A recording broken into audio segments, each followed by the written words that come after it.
Hey there, this is Adam from the team here at Parabola, and in this quick video, we'll walk through a tariff scenario modeling flow built to give us visibility into expected tariffs on a per country and per HTS code basis.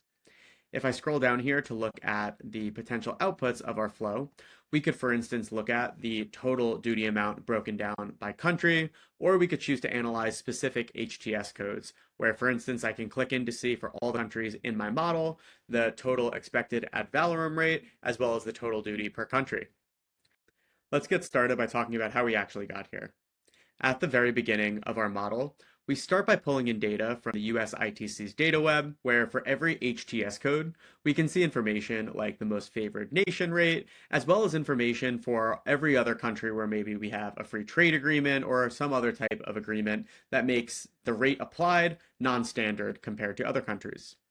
This data is pretty hard to work with in the format that it comes from. So after filtering down for some specific HTS chapters to speed up the model, we're ultimately reformatting that data to get it into a really nice, neat format that's really easy and compatible with our model, where for every HTS code, we can take a look at all of the different countries where we have free trade agreements or other special programs in place that'll impact the final rate that we should include in our model.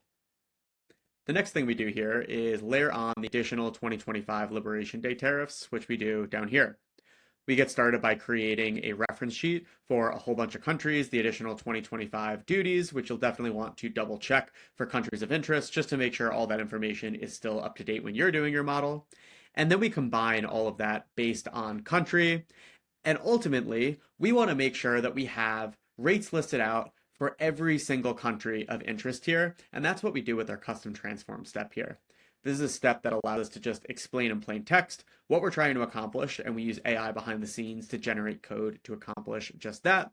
So we type in that for every HTS code, we want to repeat those line items for every single country so that we have an all-encompassing data set that we can then combine with our model and our products.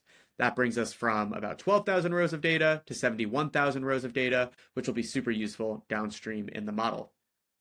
From here, we can go ahead and clean and standardize some of our data. We can calculate some of our total rates based on if it's a most favored nation, China has a flat rate, if it's not a most favored nation, so on and so forth. And then we ultimately can go ahead and start our model. The way our model works is by giving you an interface to select which countries you'd like to include. Here I'm including 6. And the other upload that you can make is your product master file. There are a couple recommended fields here to upload and standardize to make sure everything goes smoothly.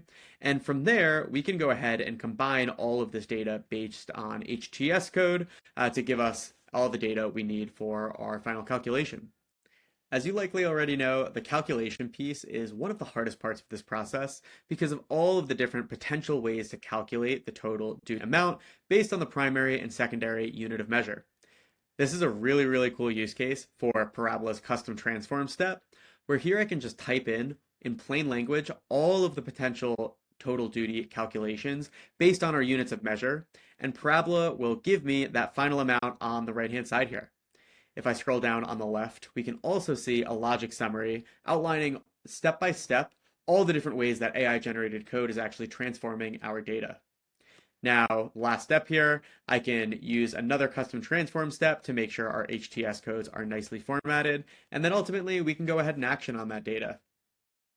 In this example, we're creating a visualization to compare total duty amounts for a single HTS code across countries, but whether you'd like to send this data to a Google Sheet, create a CSV file, or push this data to an internal system, really get this data wherever it needs to go. And ultimately, this is a template that's made to be customized, so we hope you'll make this your own and maybe use this as an input for something like a landed cost model or an OpEx analysis.